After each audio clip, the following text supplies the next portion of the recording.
हाँ, तीसरे पार्ट में पंडित नेहरू गंगा को भारत की नदी इसलिए बताते हैं क्योंकि ये नदी भारत के लोगों को बहुत प्रिय है और इसके चारों ओर उसकी बहुत सी कहानियाँ, दुख और सुख के क्षण जुड़े हुए हैं। Part 3, the Ganga specially is the river of India. Ganga विशेष रूप से भारत की नदी है because it is beloved of her people, क्योंकि यह भारत के लोगों की प्रिय है नदी है। Around which are intertwined her racial memories, her hopes and fears, her songs of poems, her victories and her defeats. Her से तात्पर्य यहाँ इंडिया के है। इंडियाज रेशियल मेमोरीज, भारत के जातीय संस्मरण, हर होप्स एंड फियर्स, उसकी आशाएं, उसके भय, हर सॉन्ग्स ऑफ पोएम्स, उसके विजय के गीत, उसके विजय और पराजय इसके चारों ओर गुथे हुए हैं। गंगा नदी के चारों ओर गुथे हुए हैं। She has been a symbol of India's age long culture and civilisation. वो ये नदी यानी गंगा नदी भारत की प्राचीन काल की सभ्यता और संस्कृति का प्रतीक भी रही है। एवर चेंजिंग, हमेशा से बदलती रहने वाली, एवर फ्लोइंग, हमेशा से बहने वाली, and yet ever the same Ganga, फिर भी हमेशा वही गंगा यानी पूजनीय Ganga.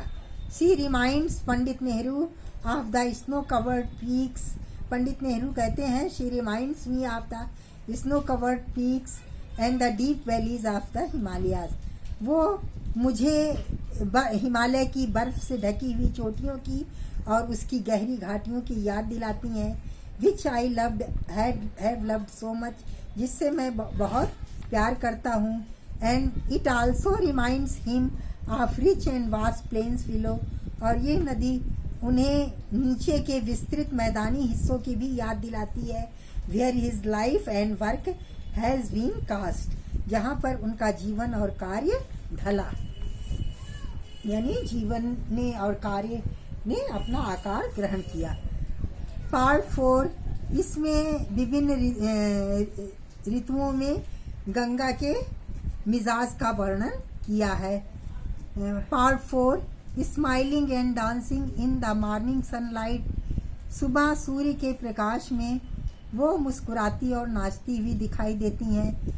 And dark and gloomy and full of mystery as the evening shadows fall, और जब शाम का धुंधलका छाता है या शाम होता है तो काली, उदास और रहस्य से भरी हुई दिखाई देती हैं।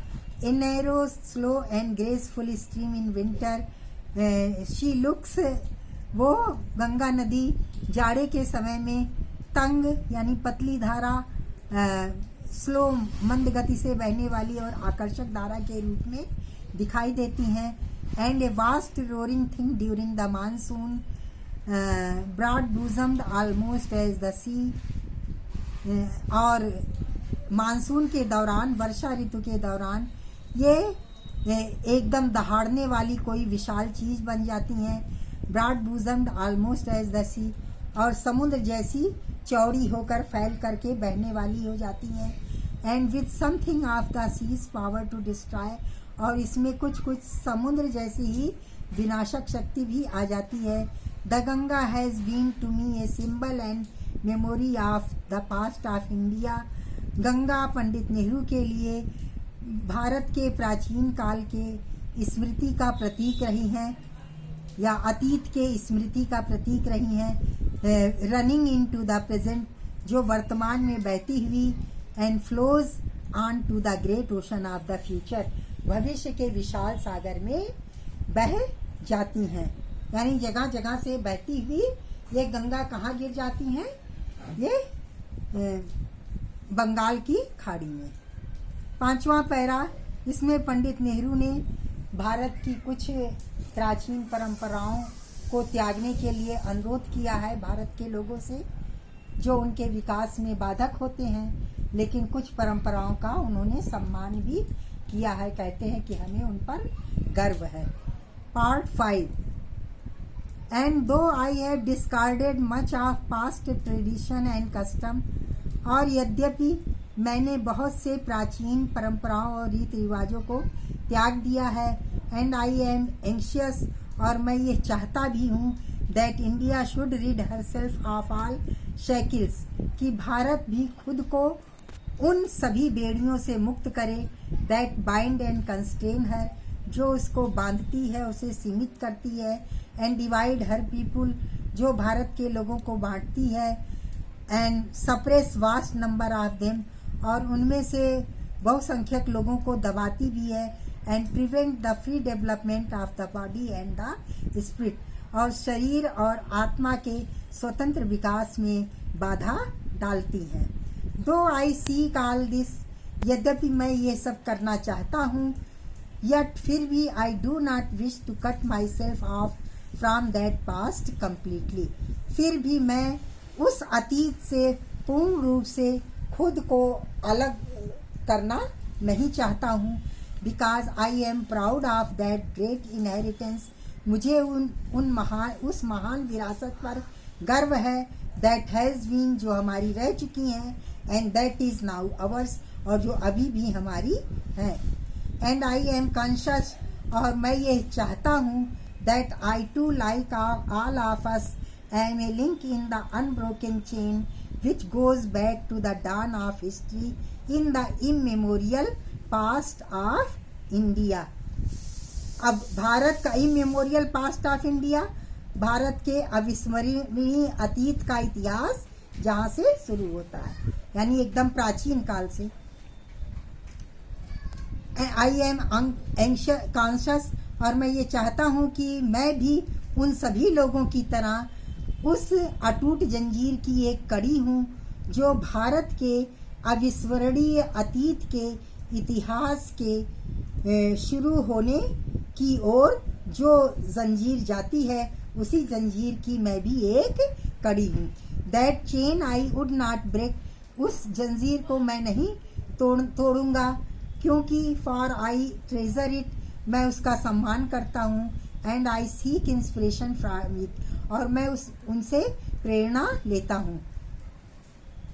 And as witness of this desire of mind, और अपनी इस इच्छा के साक्षी के रूप में, and as my last homage to India's cultural inheritance, और भारत के सांस्कृतिक विरासत के प्रति अपनी अंतिम श्रद्धांजलि के रूप में, I am making this request, मैं ये अनुरोध कर रहा हूँ, that a handful of my ashes should be thrown into the Ganga at Allahabad, कि मेरे भस्म के मुट्ठी भर भाग को इलाहाबाद की गंगा नदी में प्रवाहित कर दिया जाए, which should be carried to the great ocean, जो बहा के उस विशाल सागर में ले जाया जाए, दैट वॉशेज इंडियाज शोर्स, जो भारत के चरणों को या भारत के तटों को धोता है।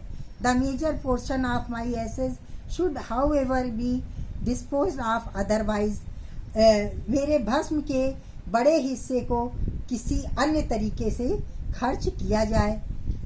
आई want these to be carried high up into the air in an aeroplane, मैं चाहता हूँ कि उनको हवाई जहाज के द्वारा ऊपर आसमान में ले जाया जाए, and should be scattered from that height over the fields, और उस ऊंचाई से उन खेतों के ऊपर बिखेर दिया जाए, where the peasants of India toil, peasants माने फार्मर्स और टॉयल माने वर्कर, जहाँ पर भारत के किसान कठिन परिश्रम करते हैं, so that they might mingle with the dust and soil of India, ताकि वो भारत की धूल और मिट्टी से मिल जाए, and might become an indistinguishable part of India, और भारत का एक अभिन्न अंग बन सके।